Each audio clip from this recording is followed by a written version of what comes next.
all of you, and it has been a pleasure having the class this spring, and thanks to Sherry and Frank and the Ollie program.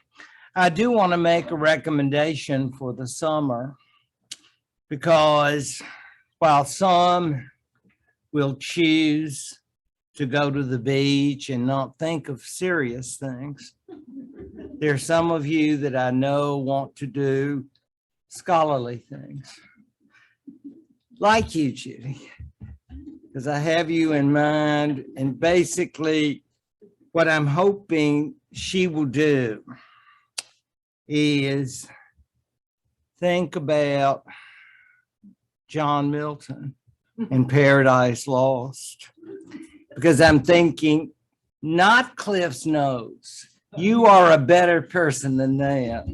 You will reject that and instead and do Paradise Regained after you finish that. You could do that in August, okay? In other words, extra credit for next fall, because you will do it all alone and you will think, gosh, I feel so smart and so dedicated. And without Cliff's Notes, it will be challenging. If any of you have done it, you know exactly what I mean. It could be hurtful, it could be painful, but we do it all just to show our love for Oliver Cromwell, right?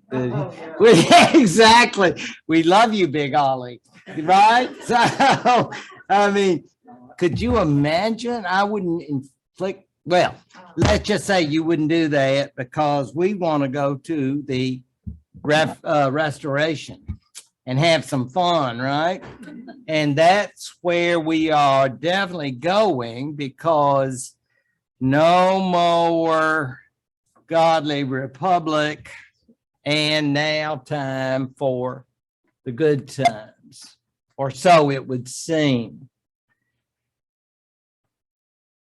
As a would-be king, when the people led by General Monk were negotiating with Charles over the water, he, of course, was anxious to come home and get his father's throne. That is, the future Charles II. So close now he could almost taste it.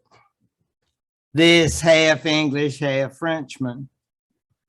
And in fact, he would have a number of issues to deal with by virtue of the fact that he was in France, and we all know, especially Jenny, know about what it been like to be the poor country cousin. Because remember, we're thinking of the day of Louis XIV. And for those who do not have Francophilia, just they have never gotten past Louis XIV if you talk about the powerful kings. Let's face it, they would put to shame, I would think, any English king who's a Louis XIV wannabe, but I would say that he's the ultimate. And poor Charles, the future Charles II, has had to live on charity, and most of us don't like to live on our kinfolk's money.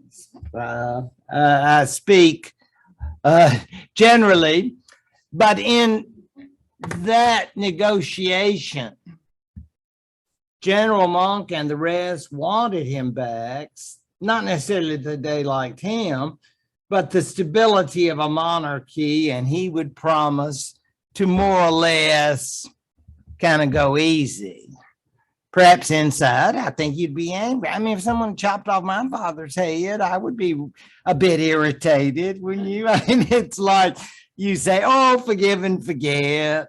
Let's just all get along. But more or less, this document, of course, by its Dutch location, the Declaration of Breda, will in fact say There'd been a lot of unpleasantness over the past few years, but let's just all get along now. And I'm coming king, and I love you, and you love me, et cetera, et cetera. Now, does that mean that we're going to let Oliver Cromwell and his son-in-law Ireton continue to rest? Indeed not. They're going up. Their bones, they dig them up. Isn't that rude? But yeah, this is kind of pre-enlightenment. So it's like, yeah, we reserve the right to dig up these people from Christian land because they are losers and we hate them. So, but other than that, hey, toleration, and let's just kind of move on. And they say, sounds good to us. And so he will now come on and be King Charles II. It must have been quite a exercise for the future king to have said that. I'm sure he had many other thoughts that he did not express to the committee, but it's more or less an understanding in the early 1660s to bring a degree of, I guess, what Warren Harding would call normalcy to England after the late, great Oliver Cromwell's experiment had not worked out. This is a caption of it, which I love it because you get the idea that they're all your highnesses and your majesty. We love you so much. Yeah, well, then why did you chop off daddy's head? It's like, I don't think they said that.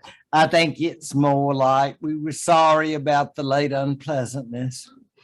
But now let's just all work together for a bigger and better England, that kind of thing. So it went over, and of course, I don't think at the declaration or the negotiations anybody brought up yet the ugly topic that we all don't like to discuss in polite society: money, financing. That's so rude. So I mean, because he is the king, or he's going to be, and so that is going to be a major issue. You say, but you don't look very English. No, he looked pretty much like his mother's family. I think you will agree. And he was the kind of individual that decided, really sorry about my father, but now I'm going to be king, and I'm going to enjoy being king. And I'm not going to create problems. I want to enjoy being king. And I guess that's part of what the Restoration is all about. You got to have plenty of money, financing, and what is it they say? You got to get along to go along, or something like that. It's in the sense that Charles II was more or less determined to avoid, I think, his father's errors. As such, that would bring about pleasure, and he certainly was in favor of that. And of course, the filth of lucre, and lots of it. We want plenty of money. We do not want to have to go and clip coupons. Okay, we're all about spending and having the good life. And I know, and these words could be hurtful. I mean, it's nice to be cheerful, I guess, the way you're going to be when you don't have the Cliff Notes and you're poring over Milton, and then maybe extra credit if you read other greatest hits of Milton.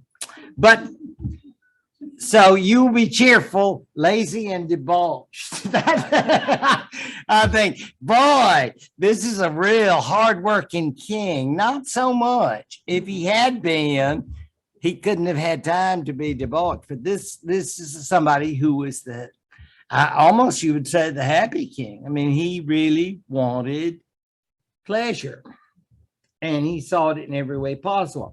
And I think dealing with religious issues or dealing with parliament and fighting over what would they used to say, power trips and that kind of thing. I don't think that brings pleasure. I think that's very unpleasant. So he tended to be non-confrontational as long as those who led parliament. And now we can begin to speak of Whigs and Tories. You know, you're beginning to get that concept of political parties. And Parliament was more or less in accord with that idea. And that idea being, if we allocate enough money, and that's very important, if we allocate enough money, then the king will be fine. He will not be troubled and troubling, and we will have a wonderful relationship. And they were right to a certain extent that he would no longer have financial issues, which of course had been a major issue between his father and Parliament. So that's the idea. We'll put you on what would you call it, fixed income? Maybe not exactly fixed, but pretty fixed in terms of the revenues he could count on. On the other hand, can you ever get enough? I mean, does anybody ever get, especially when you have a lot of special friends? Friends, I don't mean to say friendship should be costly, but the kind of friends he wanted were expensive in some cases. I wouldn't say he was the best looking fella going. That's just my feeling. He seemed pleasant, cooperative, and that's supposed to actually be his signature. So I guess he was educated by the various French tutors. Remember, he was rather young when his father died, and he and his brothers and sisters and mother ended up in France. In any event, he seemed to be cooperative and everything seemed to be fine. And for those very, very early years, we would have to say it's just all about love between king and parliament. It's really odd when you think about how it develops, because of course it can't last. Now, she was not a problem. In fact, she was quite an asset. You say, wow, she was very stunning. Well, believe me, that's not the queen. This is Charles II's wife, Catherine Braganza, who is Portuguese. I don't believe she ever learned English, nor did she have any children.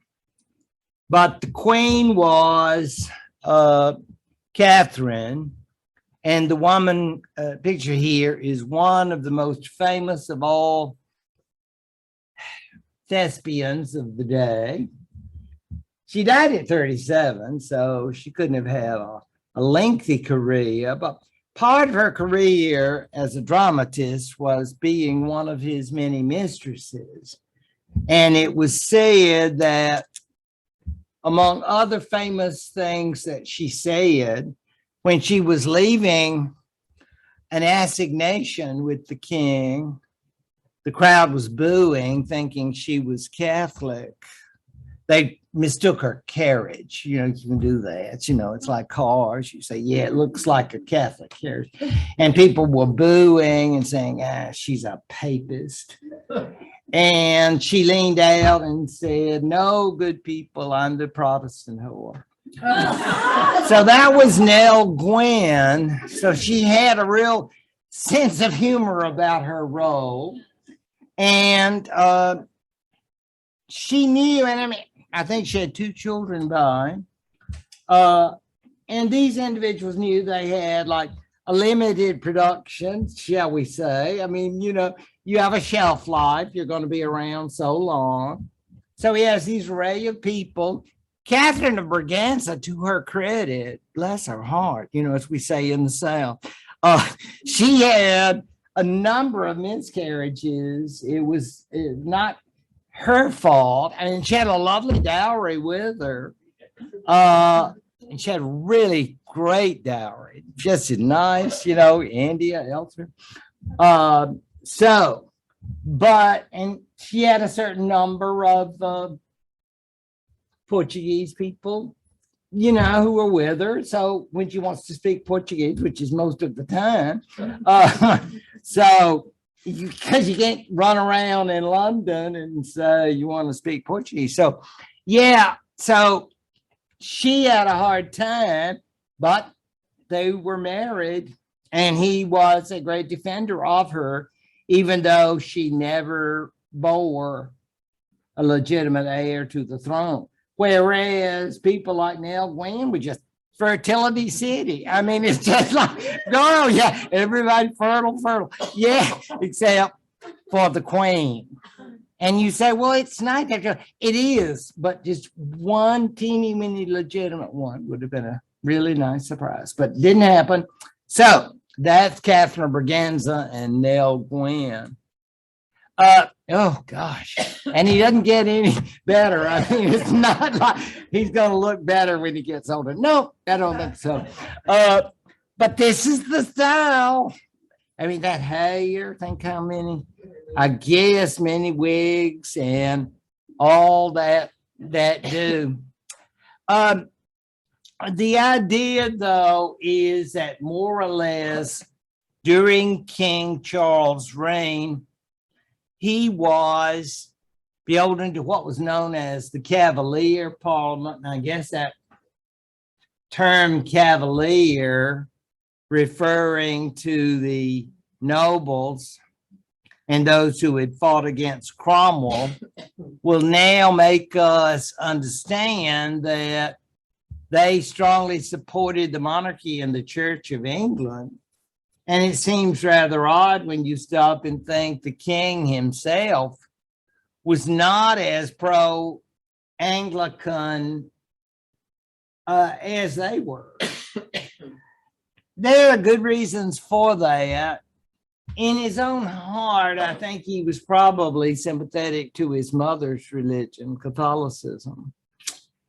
And as far as the Parliament was concerned, while they gave him money, you know, all of these kings, they want to be, they're Louis XIV wannabes.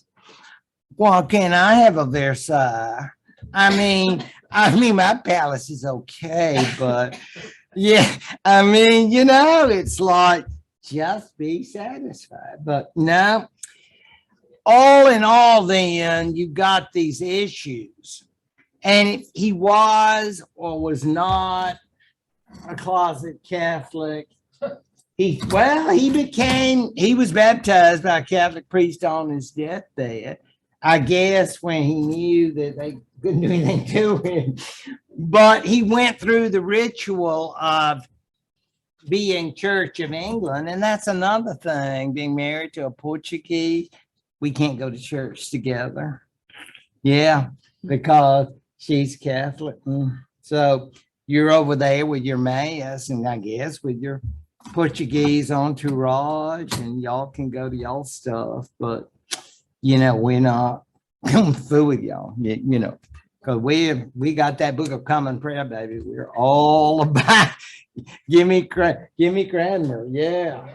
So All of this is to say that he wanted toleration for those who did not agree. Dissenters and recusants. I love those words. A dissenter being the Protestants who don't want to follow the Book of Common Prayer. Now you say, well, what about Scots? Oh, they're different now because that Church of Scotland's Presbyterian. So that's their business. But we're down here in England. So you want to be a Presbyterian? But then you know what you are? A big D. You are a dissenter. Is that a bad thing? You darn tootin' it's a bad thing. We give you toleration. You want to send your kid to Oxford or Cambridge? I don't think so. You dissenter. Yeah, I mean, it's like rejection.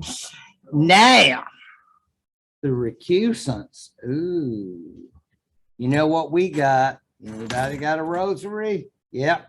Those recusants, those who are refusing the truth. So if you're not really that serious about your religion, it's probably to say that you are looking for some sort of out, some sort of leniency. The Declaration of Indulgence would allow people to worship as they please. You still faced high discrimination, but you were still allowed. Parliament was not happy, but basically they decided on something called the Test Act. And that means you have to go sometime. You have to go to church. Yeah, it's Church of England church. You say, but I went to my church. Sorry, that doesn't count. And it's the Test Act actually means you have to receive communion. When this act went into effect, this is hilarious to me. His younger brother, whom we're about to get to, James, Duke of York, had to resign as head of the English Navy because he was an open Catholic. So it's like he couldn't receive, well, actually could, but he wasn't going to receive communion in the Anglican Church. So they said, well, then you're no longer eligible. I mean, this is the king's brother, but that's the way it would work. So it's, you say, I guess in today's lingo, we'd say discriminatory, sure. But that's the way it was. I mean, Anglican, you can imagine if poor Oliver Cromwell, he wouldn't like this at all, would he? Because not at all. I mean, it's all about Anglicanism and the crown, the monarchy, and we give them money and then we all get along. And you say, but what about the common people? How would they do it? Not well, but they don't participate in this. As you can understand, this is what they call elitist history because we're dealing with these upper ruling elements. Not that you can't be part of the upper elements if you are in business, because they are very, very definitely including merchants and people who will later be associated with India and all of the other colonial interests of the empire. The scenes of coerce in Charles II's reign of the plague. It, of course, must have been horrible. I wouldn't say on the level of the 14th century, but nonetheless, eliminating a sizable portion in the 1660s of the population of London. It is a shocking thing until you think of how people lived and incredible issues of overpopulation and sanitation and all the rest. of the unpleasantness that was going on. The amazing thing to me has always been to think that the fire of London occurred at about the same time, and to appreciate the conceivable interconnection of the two phenomena. That in fact, can you imagine the wiping out of all of those buildings and people in the Great Fire? Those are the events, I guess, that this period of the Restoration are best known, which is unfortunate, very unfortunate. And when you take your tours of London, those who know, probably you've heard the stories of the Great Fire and all the rest, because it was so significant. Particularly when you take your tour of St. Paul's Church, the great edifice by Christopher Wren in this period. And of course, all of those who love the 17th century will tell you all about the joys of London and the developments in the 17th century. And of course, the works of Christopher Wren and other famous artists and scholars of the period. Oh, and now here he is, the Duke of York. And York is to be known because of New York. Remember, he was in fact the leader of the English army when they took it from the Dutch. So I always like to bring that up so he gets credit for it. You know, I wonder if he kept thinking, well, something could happen. I mean, Catherine might have a baby. I don't know. I wonder if I'll ever be king. So, you know, that's a very, very strange business. He didn't come king anytime soon. He had to wait all those years to realize that Catherine of Braganza, his sister-in-law, so to speak, was never going to have a child, or didn't have a child. And that meant that as the king's younger brother, he would now be king. Oh, Charles had a son. Oh, don't you worry. Charles Fertile, with a capital F, the most illegitimate children in English history. So, yes, his closest rival was Henry I, not Henry I. Yeah. So, yeah, I mean, so they are really neck and neck. And I have to say, on behalf of people with illegitimate children, he was really nice to them. They all had titles and allowances. So it wasn't like you got to go to work. You make mean parents. No. He took care of, he just couldn't be around a lot because he was busy, but he had lots and lots of them, and they all received titles, and the females, good marriages, and so they all came mighty well, even though having the absentee father. James, on the other hand, becoming king was, I guess, very close to his brother. But the one difference, as far as I'm concerned, is that he is an overt Catholic. When Charles died, I think it was about 56, 57, he actually was literally get the Catholic priest in. I want to admit that I was wrong, and, you know, have extreme unction and all of that. And so that was quite a shocking thing, I suppose. But there wasn't any doubt about James. He was overt, as I say, but he did not become overt right away. He was in his middle years when he converted or became Catholic. So it's a very interesting business, whether or not we can consider that. So let's look at what we've got here. You see Charles and you see James there in red. And then you see, we're going to bring up James, the Duke of Monmouth.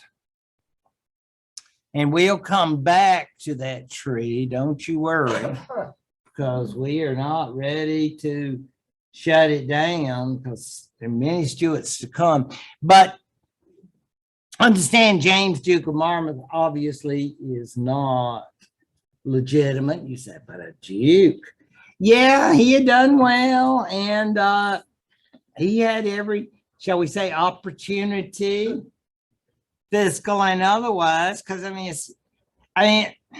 it's not great being illegitimate, but if your father's the king and he recognizes you and so forth, and you get a duchy, then I don't think you have a lot to complain about. So he was doing very well. But he was Church of England. And he made a big, big mistake, which he would pay for. And let me show you, here he is. They all, with those wigs, they all just look so, yeah. There he is, though. And he's in conflict with his uncle, isn't he? His uncle, James II, is overtly Catholic. So Monmouth, younger, obviously, is persuaded by advisors and sympathizers, you know, your uncle is a Pope-loving loser, and you should get the throne. And he's going, oh, I don't know. You know how it is, the Hamlet thing. I don't know. Maybe yes, maybe no. And so, but he unfortunately for him, makes a decision that he'll go for it. You know how they always say that, go for it, go for it. Yeah, not always good. Not always good. And it wasn't good for the Duke of Monmouth either. He was well regarded by some who did not want a Catholic king, but his military force was no match to the king's army, the royal army. See, James II had already become king, his uncle. So he's a rebel. And you say, that would have been great if he won, but he didn't. He lost. I mean, he was captured. Yes, there in the barn. So they were all executed, and the poor Duke of Monmouth is no more. But that was not a very good thing to happen, I guess, when you first become king, for James II to have to do away with your nephew. But I think James II seemed to manage quite well. The grief passed, yeah. Those stages of grief moved super fast, yeah. But that's the Duke of Monmouth and the possible competition. Why wasn't James popular? I think the book, those of you who had a chance to look at it, discuss that. It's the idea that people thought he was a little sneaky. When he becomes king, he says, oh, I just want everybody to be free to practice their own religion. And he said, yeah, I bet. And you mean secretly he's saying rosaries, and he's probably sending love letters to people in Rome. Yeah, I mean, it's that whole idea. yeah, you want toleration for a while. And then what will you do with us? Even though we have copies of John Calvin's greatest hits at home, can we keep on? I mean, it's sort of like, can we really trust him? Because he wants to say those rosaries, and we don't like it one little bit.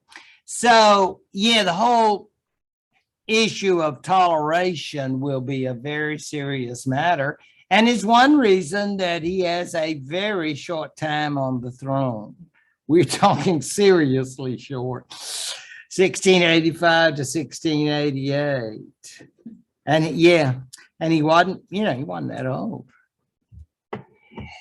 Again, part of it had to do with the children, and we're going back to the tree, because I know you love the tree, and the tree loves you, and we want you to go. Yeah, there you are, Jane. You're going on back to it. Yeah, exactly. And so you can see he was married to a Protestant. They actually had to get married. Remember those days when we used to? Oh, yeah, they had to get married.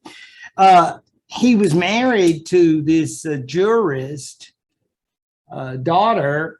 Actually, he was one of the main ministers of Charles I. His name was Clarendon.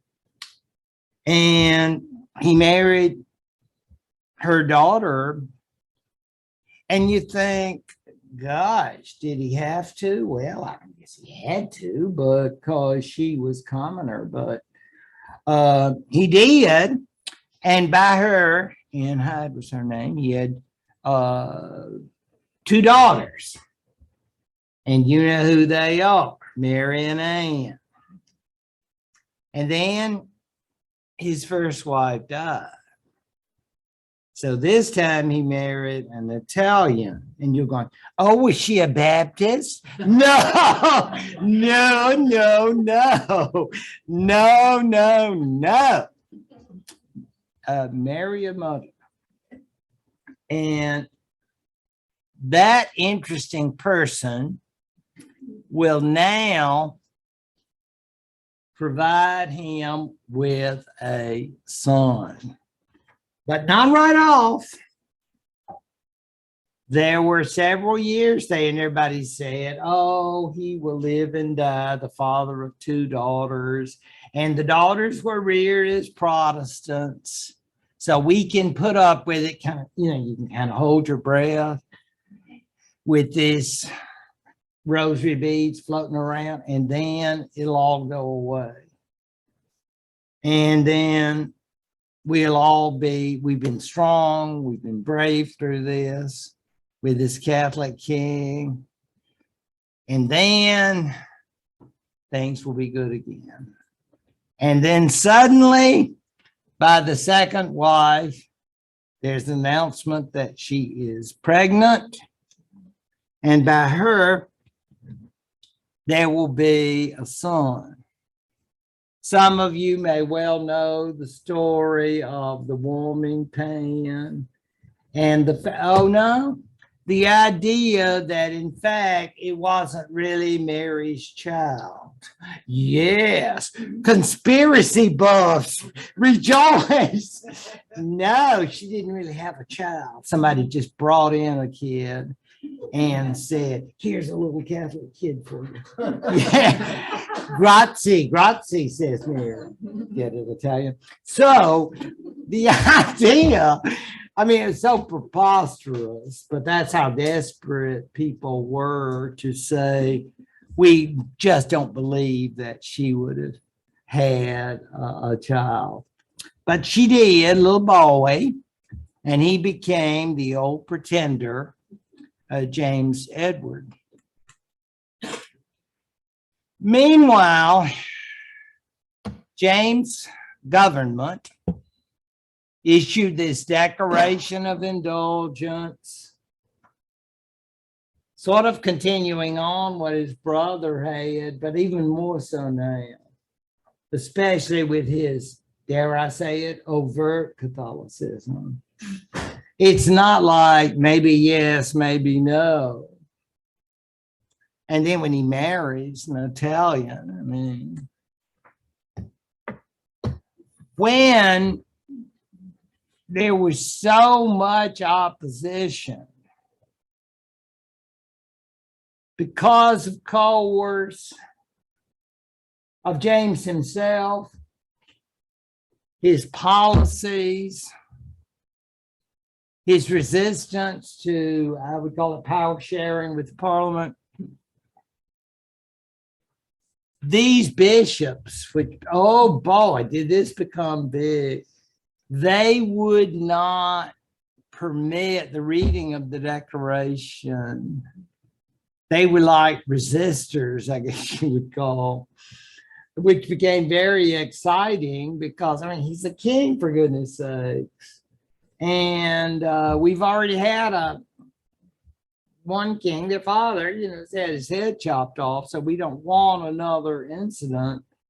But those bishops said, we're not reading that. I mean, I don't think they were worried about losing their jobs or their benefits or whatever you would say, but it's more or less that they do not want to recognize, I guess, the rights of any other religion. So, you know where they go? The Tower. Yes, where we have very special guests. I'm not sure that these fellows were actually there as potential for capital punishment. I think they were there just to stew. But it became very notorious. And of course, you can imagine the publicity. By that time, the 17th century, and people were saying this is so terrible that these great English clergy have been so abused and all of the rest of it. So it became very, very important. And then these two, I can't decide whether that's a beauty mark or what. But that's the famous pair when we think of college in Virginia, right? There we are. I'm sorry. He said it was the oldest. I think Harvard's like 1633. In any event, it is interesting to think that these are cousins. We have talked so often about relationships between married people that I don't think we have to belabor that point. But in fact, William's mother, get this, was Charles' first sister. I know. So think about that this summer. That's a short trip. That is. And I'm thinking, because it was, it seemed like a good idea at the time because Charles I's daughter was married to the Dutch leader, William. And then they had little William. And then he thought he would marry this princess from England. I mean, he was Dutch, but he's half English. You get it, sort of. But I mean, as far as he's concerned, he's Dutch. They called him a stadholder. That is a Dutch prince. But now he's in a very interesting position. A position that might affect whatever they had in place of our Thanksgiving. Because, that idea of family get-togethers and special times. And because I'm thinking William and Mary were Protestants. Even though Daddy goes bead loving, that doesn't mean that they are. His daughters are Protestants, born and reared. I hope that's clear. And of course, she's married to a Dutchman. I mean, you can't get more Calvinists than those people. I mean, they're all about John Calvin, So all of this is to say that William and Mary have very significant attachments to each other. Oh, I think they've been dating since they were 12, 13. I used to have a picture of the young William and Mary. So, I mean, they've been hanging out. So it wasn't like this was anything particularly unusual. And it seemed like a good idea at the time. The marriage of the prominent Dutch family and the English family. But we realized the situation in England now, with the king having a male heir, Catholic, has brought about a certain sinister element. It is absolutely amazing to read the letter or epistle, whatever you want to call it, from the nobles in England, writing to William a kind of like, we're in great distress. Our faith, our rights are all under attack. We don't want to mention your uncle / father-in-law is responsible. Get it? But the idea is that was coded language for we need help.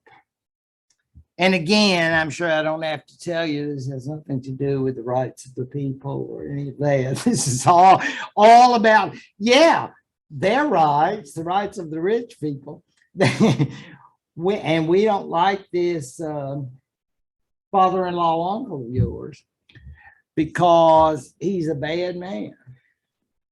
He's wicked and he's into popery. And I don't mean the good smelling kind. I mean the very bad kind. So that's William and Mary over there. You can only imagine, as far as Mary was concerned, how she must have felt about all of this. The reading I've done about Mary is that she was not particularly astute.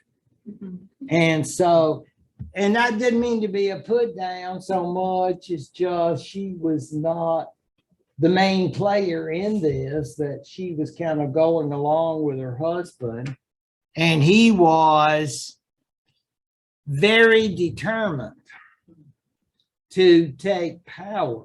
And that is William the stadtholder, because he had great dreams, I'm sure, of being not only the Dutch, but also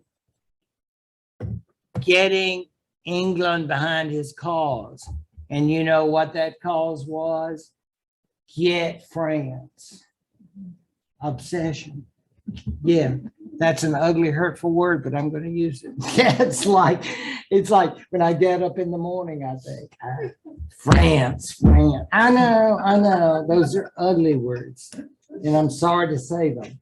And I hope you will understand that as much as we love, je t'aime, we love France, but not William. William of the House of Orange, that is what he dreamed about. And now he thought, if I could claim English resources, I would be a very, very happy man.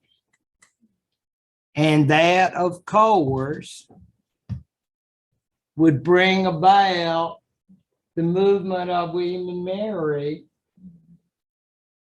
which must have been very traumatic. Presumably, if you've ever read novels or seen movies about this, Mary, as the daughter, must have had certain feelings. Apparently, her father was leaving and he left her a sort of note, unfortunate note like, this is not, you sort of have violated the 10 Commandments about honoring your parents. And so whatever the case, that, as far as I am aware, they had no further encounter. That is, Mary with her father. But meanwhile, back to the tree, same tree, so you don't need to duplicate. The idea here, there's William and Mary, and you'll notice Anne Hyde, lest we forget. And then they didn't get Anne's husband. I'm sorry about that. We'll talk about him. But you see James, there's Mary, and there's her son, who some way or another was either born by Mary or was slipped in the bedpan. One way or another, he got there. All of that, as we'll see. And by the way, as long as we're doing trees, notice George. And you see how he comes back, because you scholars of English history will not forget that daughter of King James I. How could you?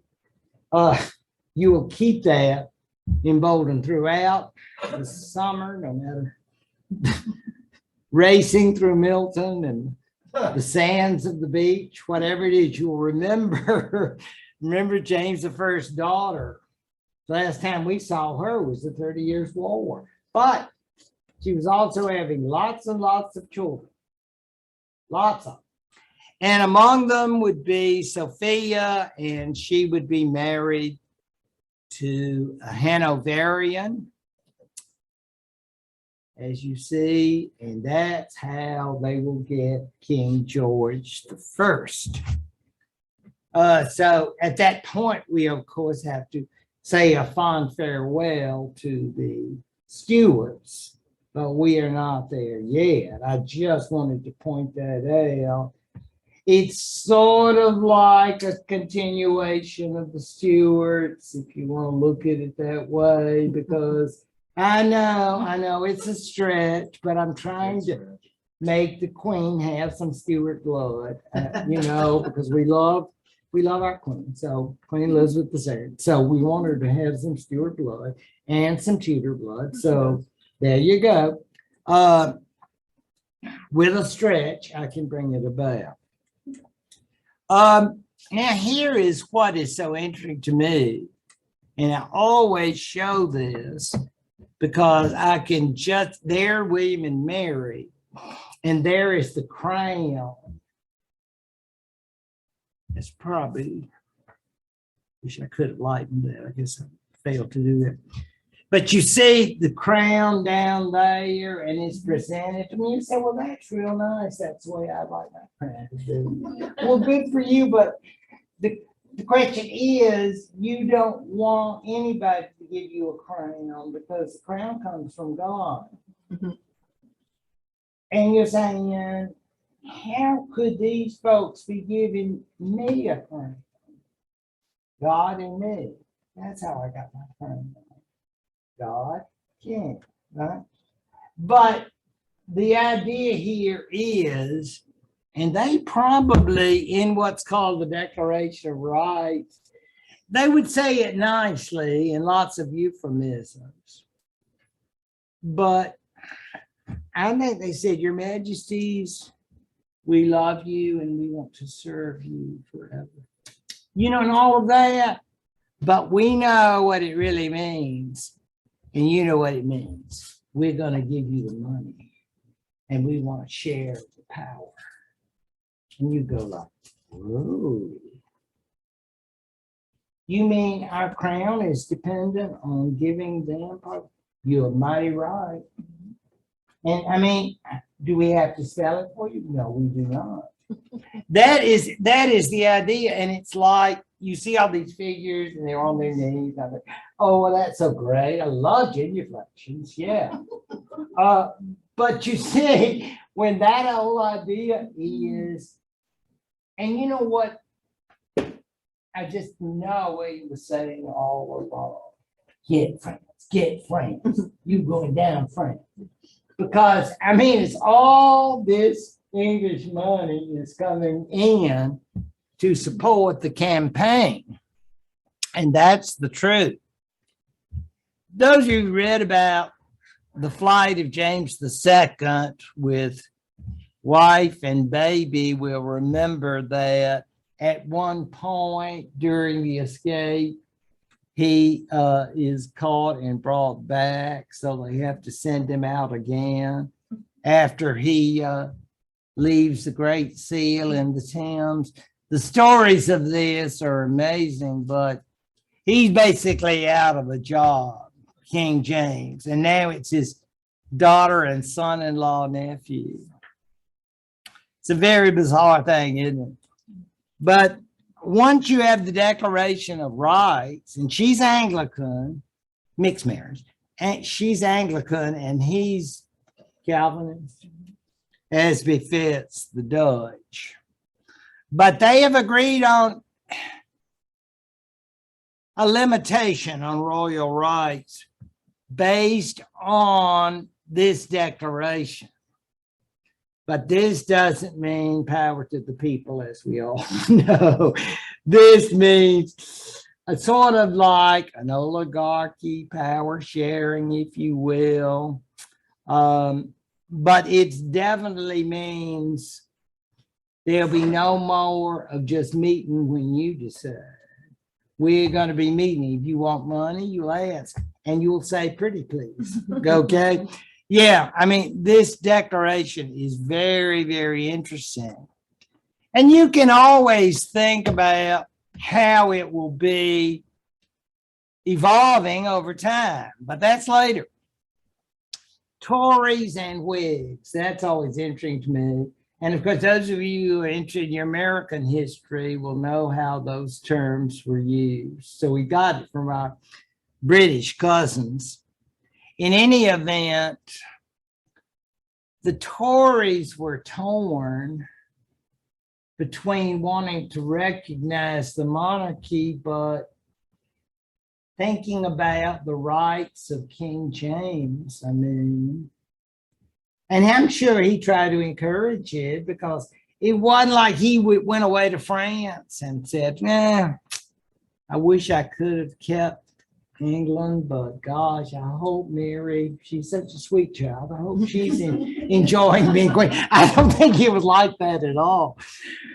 I think it was very difficult for him to understand that he was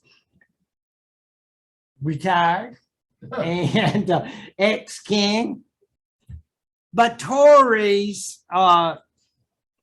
who supported his rights on the basis that he had been given his power by God, found themselves a little, the kind of group needs to be brought to the House on Un-English Activities, because they're kind of subversives.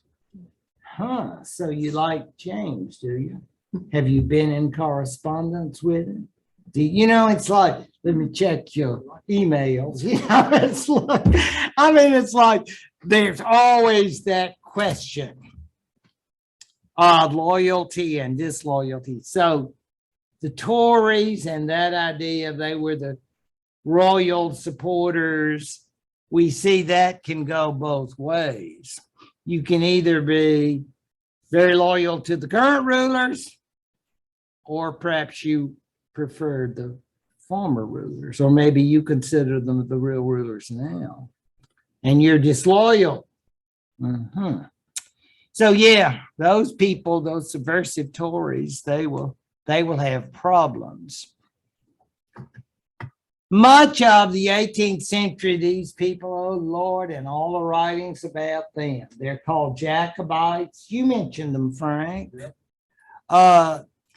There are histories and histories. We had this wonderful professor here who decided to go back home to England, named Dan Sacchi, and he was an expert, he is an expert on Jacobites, because they came in all sorts, conditions, age groups, but they all supported James and his family, not the Protestant wing either. They were all about that. You say, why would they love the losers so much? It just, they're romantics. I mean, it was like Frank was mentioning about Bonnie Prince Charlie. I would go to places, adult places in Scotland, and I would notice they had mugs or ashtrays still about Bonnie. I mean, I know Americans, we all suck up this stuff, and I want a Bonnie Prince Charlie t-shirt and all buy the stuff to take back to people who don't want it.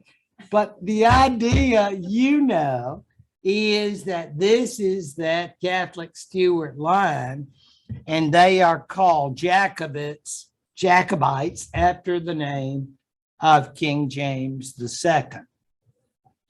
I did end by saying they're not a large part of the population, because most people tend to just say, I just have to accept the reality. I've got mouths to feed. I've got a farm to take care of. People are not saying, wonder what the latest political report is. I wonder if we can. No, you know, it's always, we have to remember. That said, I would think in the towns and cities such as they are, that groups who supported King James, the late ex-King James, would still be meeting and thinking, what can we do? James, and then the son who called himself James III, or we call him the old pretender, and pretender sounds mean, doesn't it? But it's just a technical term meaning he is their claimant. And you're thinking, well, what if you were the pretender, what would you be doing? Basically, you probably develop a lot of hobbies, and you're waiting for that French check. I know. Isn't that awful? You don't have your own money, so you have to get an allowance. So you say, who's going to provide you with your spending money? Well, I think it's the French monarchy.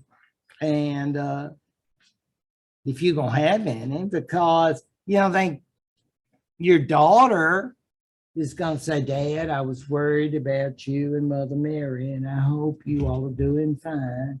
And I just enclosed a little, you know how you send off something for the kids at summer camp? I don't think it's like that at all. And I think I heard that little Jamie was getting to be a big boy, and it's none of that. So they are living on French charity, I suppose. When James becomes king, and it's an interesting story, it really is, if you want to read about losers, because when he does the old pretender, and he gets married to a Catholic, and they will become the parents of Charles, Bonnie Prince Charlie, and of course, the story of Bonnie Prince Charlie and Flora MacDonald over and over again. Anything we do for the tourists when we go to Scotland, because the story of how, I'm sure it was just that elegant too. But the idea, of course, being that I guess he was dressed as a woman to try to make his escape, and Flora was his supporter. And you say, well, why did the Scots become such Jacobites? I'm sure you have some ideas about that. But the idea is that they did not care for the Dutch, and the Germans to come. And of course, the Stuart line, they believed had to go through the males. Even though most Scots at that point were not Catholic. In fact, Knox and Calvinism had taken care of that. Still, many of them supported this futile Jacobite cause. So, what can we say of the Catholic Stuarts? It went on and on. It ended up with, I think Bonnie Prince Charlie had an alcohol problem. So I think there was some cirrhosis in that.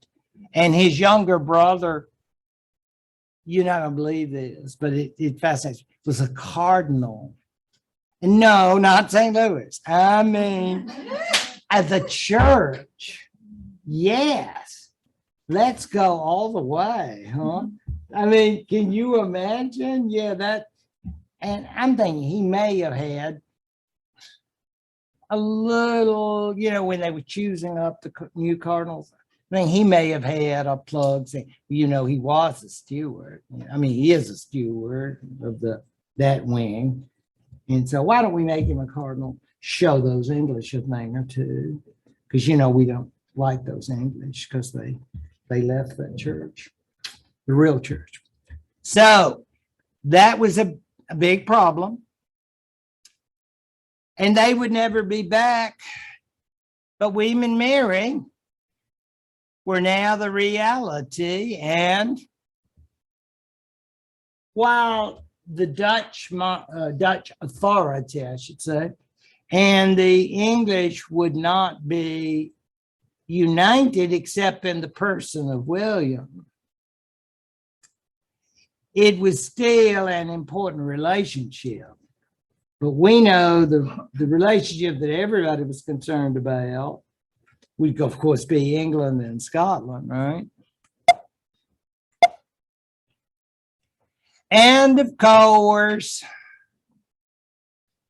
that's how we come in. As far as I am aware, unless somebody can correct me on this, William and Mary had no children, and I am not aware that there was ever an issue about a succession there. And they're not going to say, well, my little cousins over in France, I'd love for them to get it. But no, I don't think that was ever an issue. The only issue was that when first Mary died and a few years later William died, the throne would pass to her younger sister, and she is portrayed here. Queen Anne, and we know through furniture and other style issues, was hardly a great ruler. I think she had a number of issues and concerns. Among them, her choice of friends, who I think directed a lot of what she did. Her relationship, though, to her siblings in France would be an interesting one. I think they sometimes corresponded. I'm not sure how good it was, but essentially she would be the queen alone. Her husband was, let me see, I have him. There he is. I'm going to show you. Bless her heart. Think about all those children. Yeah, all those lost children. And that's Prince George of Denmark. I don't think he spoke too much English. I mean, all the Danes I know, speak perfectly fluent English, but he had problems. And he and Anne, well, you can see 12 miscarriages / stillbirths, 4 infant deaths, and 1 chronically ill child who died at 11. So it's fair to say that despite what was, from all accounts, a very loving marriage between George and Anne, and she lived a little bit longer with great love of him, lost child after child.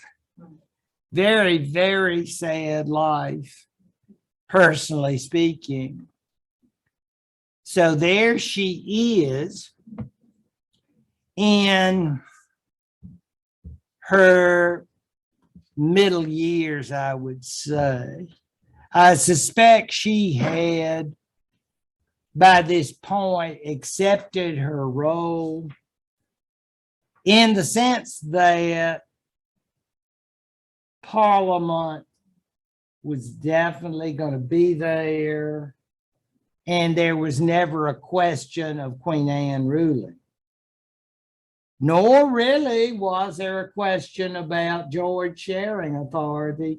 I don't know that if he was able to anyway. I mean, he was, as I say, he had alcohol issues. And he was there and he just had hobbies. And so he just around. And so he's very nice. And I'm sure she was very sad when he died. But I don't think he was like, I'm going to tell Anne what to do. I'm going to, no, I think she just did the best she could with her ministers and her girlfriends. Like the Duchess of Marlborough and other people. Yeah, the stories when you go to take the tour of Blenheim Palace, and you can hear about all of the adventures of Anne and her minister, the great Duke of Marlborough, and the wars of the Spanish Succession and all the rest. You can find out more about that. But the big year is 1707. I am noting Ireland. And yes, I do know that most of Ireland did get their freedom in the 20th century. So I'm not living under a cloud here. I do understand. But at that time, she was the ruler. The monarchs of England still ruled over the Irish. I'm not saying the Irish liked it. I'm just saying that was the reality. Now, as far as Scotland and England, let's face it, the Stuarts came from Scotland. We never forget that. Her ancestor, James I, had always dreamt, I believe this will happen someday. I want them to be as one, come together and all that. And I think I told you, they wouldn't do it. There are, those of you who know Scotland and England will not doubt the truth of what I say. It's not necessary that they hate each other exactly, but they don't exactly love each other. England has always been wealthier. And I'm not talking by a little bit. I'm talking by a whole lot. I mean, I love Scotland, don't get me wrong. But I'm just saying there is a lot of poverty. So the idea of asking the Scots, the ruling class, say, hey, y'all come on down south. We'll all be as one. Oh, right here in London. Well, we have a capital. What about us? No, you'll be us and we'll all be together. Oh, so ecumenical, right? So yeah, there's going to be lots of negotiating to bring about this act of union, because this act of union will involve the one parliament, but you all can keep your church, your yucky Calvinist church, the Church of Scotland. Now, we're going to have a Book of Common Prayer. Yeah, because we're English and we're bad and you're not. So you Church of Scotland, yucky as you are, you stay up there with your presbytery and all of that. Read Calvin's greatest hits, if that makes you happy. But basically, it's really funny. You're going to have the two different churches, but you'll have a common parliament. And, of course, the common ruler And that, of course, will be Queen Anne, tragic as she is, with Prince George as her consort only, not co-ruler. But who's waiting in the wings? Well, somebody who needed to take Burlett's course in English. Yeah, because he never quite caught on. You only had 14 years to know about it. I know. I guess he just didn't have a lot of linguistic skills there. But he was, as you see, the grandson or great-grandson of King James, the founder of the Stuart line in England. And he seemed like an ideal choice. And why was he an ideal choice? Well, he was a Protestant, capital P. He was more or less not in a position to try to grasp a lot of power. And frankly, the Protestant Stuarts had run out of candidates. So he would now be the beginning of the Hanoverians and the 18th century period. And of course, the period which we all recall so well because of the 18th century and the American Revolution.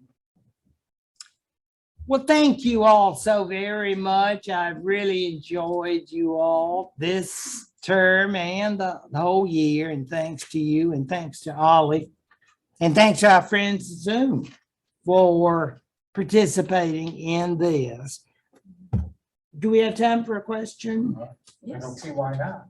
Okay, I don't want You got plenty of you time. to pass, but Okay, well, I had one from earlier on with Nell Gwynn. When did it become legal to have actresses? Because during Elizabeth I's reign, it was illegal. You could only be male actors. When did she died and they said, okay, we can have actresses now? well, I think in the Restoration period. Oh, okay. Yeah, I mean, the So like Restoration literature, 1660, somewhere like that. basically, I'm not qualified to teach a course in Restoration literature, although I love some of the poems and I know many of you have studied them, but the idea though is, yeah. But I mean, there were women of all different ranks. The Duchess of Portsmouth was the mistress that she was the Catholic. So he had them running in and out. And I'm thinking it was very odd when you stop and think about getting the two confused. I mean, thinking, I guess he was not on a tight schedule. I mean, but apparently he was a good husband otherwise. I mean, adultery here and there, it's a problem. But poor Catherine worked through it because she was still taking her English to Portuguese course. Remember? Because that didn't work out. And he was very nice to her. And I thought that was just wonderful because after all those miscarriages, because I don't think she must have had an easy life. And I gather after he died that it was very tough being a widow and that she ended up, by the way, going back to Portugal. I thought that was kind of interesting. She died in Portugal, which is a beautiful country, by the way, if you've been there. But yeah, that was interesting. You thought about a theater and having a thespian there is one of your, well, she got to put on a lot of performances. I can tell that. I'm sure of that. If you have that name, because there were the whole staff. I mean, she didn't have to go matinees or weekends. I mean, she had lots of other, I know. There were lots of others.